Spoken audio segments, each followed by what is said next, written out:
भक्तजनों, माताओं एवं बहनों, सबको आज मैं दुर्गा सप्तशती का 12वां अध्याय का नवरात्रि के उपलक्ष्य में कथा श्रवण कराने जा रहा हूँ, जिसमें कि 12वें अध्याय में देवी के चरित्रों के पाठ का महात्म्य बताया गया है।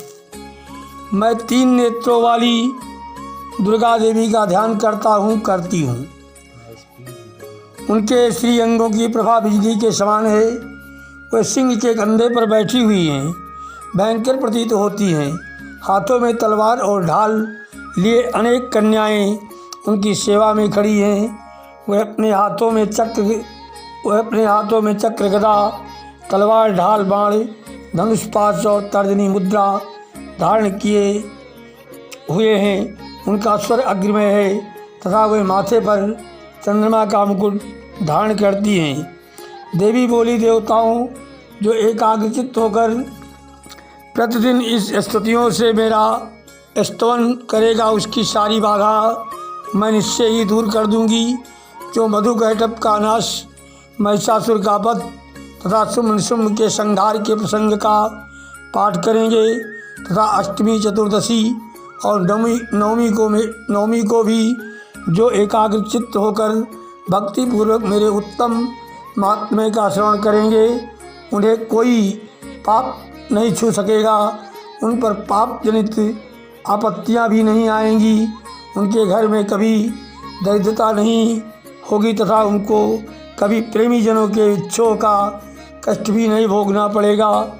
इतना ही नहीं, उन्हें शत्रु से, लुटेरों से, राजा से, शस्त्र से, अग्नि से तथा जल की राशि से भी कभी भय नहीं होगा। इसलिए सबको एकाग्रचित्त होकर भक्तिपूर्वक मेरे इस महात्म्य को सदा पढ़ना और सुनना चाहिए।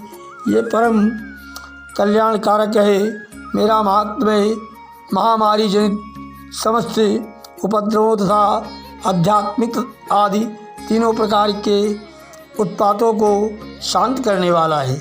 मेरे जिस मंदिर में प्रतिदिन विधि पूर्वक मेरे इस महात्म्य का पाठ किया जाता है, उस स्थान को मैं कभी नहीं छोड़ती।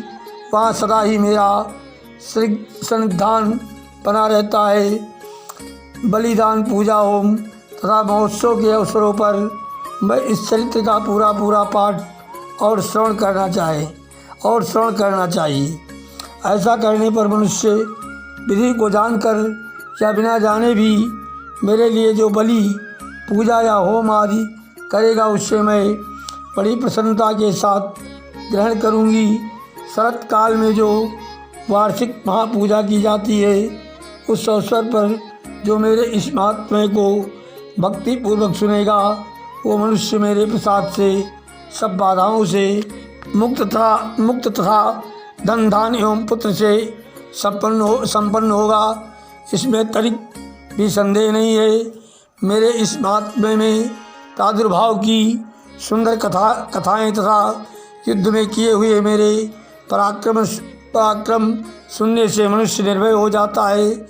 मेरे महात्म्य का श्रवण करने वाले पुरुषों के शत्रु नष्ट हो जाते हैं, उन्हें कल्याण की प्राप्ति होती है तथा उनका कुल आनंदित रहता है।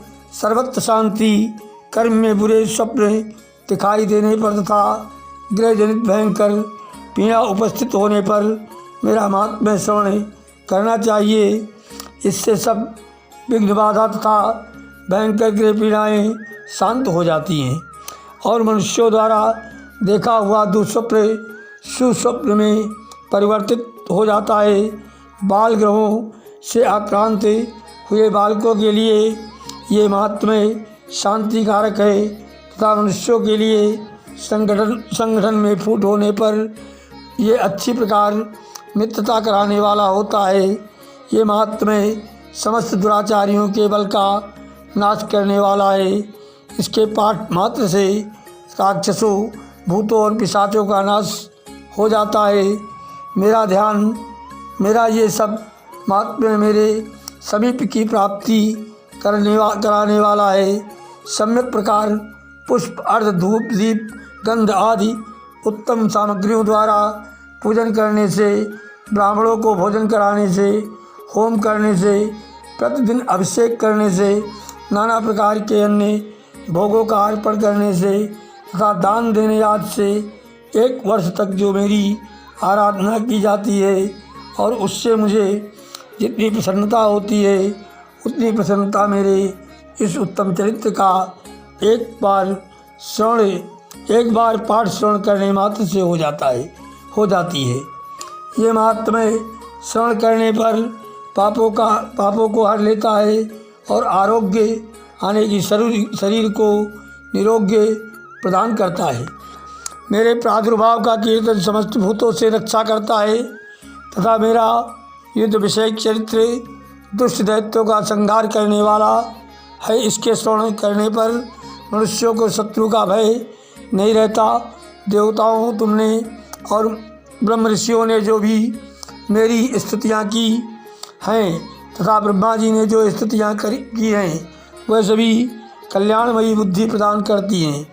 वन में सूने मार्ग में अथवा दावानल से गिर जाने पर, निर्जन स्थान में लुटेरों के दाव में पड़ जाने पर या शत्रुओं से पकड़े जाने पर अथवा जंगल में सिंह व्याघ्र या जंगली हाथियों के पीछा करने पर, कुपित राजा के आने की क्रोध में हुए राजा के आदेश से वध या बंधन के स्थान में ले जाने पर अथवा महासागर में नाव पर बैठने के बाद भारी तूफान से नाव के डगमग होने पर और अत्यंत भयंकर युद्ध में शस्त्रों का प्रहार होने पर अथवा वेदना से पीड़ित होने पर कि बहुना सभी भयानक बाधाओं के उपस्थित होने पर जो मेरे इस चरित्र का स्मरण करता है वो मनुष्य संसार से मुक्त हो जाता है। मेरे प्रभाव से सिंह आदि हिंसक जंतु नष्ट हो जाते हैं तथा लुटेरे और शत्रु भी मेरे चरित्र का स्मरण करने वाले पुरुष से दूर भागते हैं। ऋषि कहते हैं जो कहकर प्रचंड पराक्रमी वाली भगवती चंडिका सब देवताओं के देखते देखते वहीं अंतर्ध्यान हो गई। फिर समस्त देवता भी शत्रुओं के मारे जाने से निर्भय हो पहले की ही बात यज्ञ भाग का उपभोग करते हुए अपने अपने अधिकारक का पालन करने लगे। संसार का विध्वंस करने वाला महाभयंकर अतुल पराक्रमी देव शत्रु शुंभ तथा महाबली निशुंभ के युद्ध में देवी द्वारा मारे जाने पर शेष दैत्य पाताल लोक में चले आए। राजन, इस प्रकार भगवती अंबिका देवी नित्य होती हुई भी पुनः पुनः प्रकट होकर जगत की रक्षा करती हैं। वही इस विश्व को, पूरे संसार को मोहित करती हैं। वही जगत को जन्म देती हैं तथा वही प्रार्थना करने पर संतुष्ट हो विज्ञान एवं समृद्धि ज्ञान प्रदान करती हैं। राजन, महाप्रलय के समय महामारी का स्वरूप धारण करने वाली वे महाकाली ही इस समस्त ब्रह्मांड में व्याप्त हैं।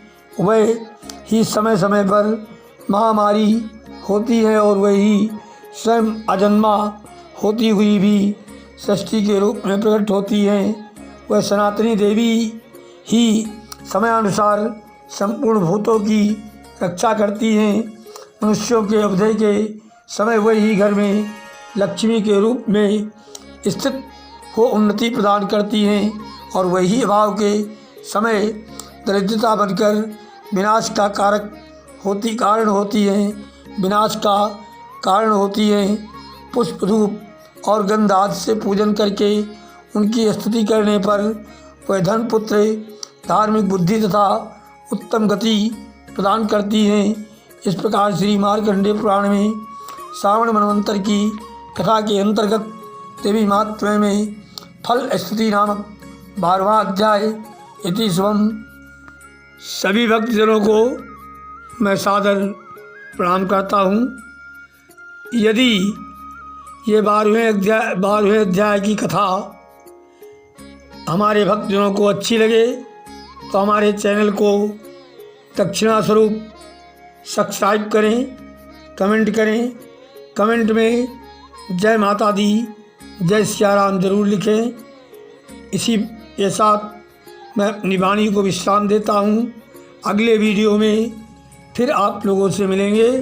जय सिया राम, जय माता दी।